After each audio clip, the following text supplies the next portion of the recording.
এখানে সংসারে টাকা কামায় এমন ভাই আছে না? হাত তোলার দরকার নাই, আছে না? যাদের মা আছে এমনও আছে না? বাবা আছে না?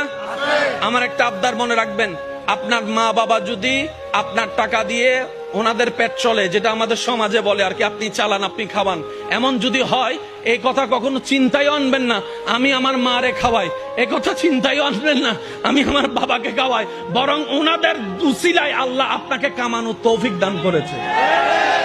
মনে রাখবেন, মা বাবার জন্য প্রতি মাসে আপনার সামর্থ্য অনুযায়ী কিছু খরচ রেখে দিবেন। জোরে জোরে জোরে। প্রত্যেক মাসে সন্তানের পক্ষ থেকে মার জন্য একটা আলাদা হাদিয়া দিবেন, বাবার জন্য একটা আলাদা হাদিয়া দিবেন। ওনাদের যেন চাইতে না হয়, বুক ফুলায় কাজ করেন।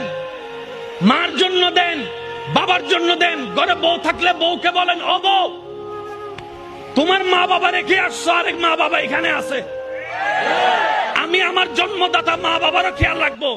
ওই মা বাবার কারণে যে তোমাকে পেয়েছি, ওই মা বাবারও খেয়াল রাখার চেষ্টা করব। সত্যি করে বলেন, সংসার আর অশান্তি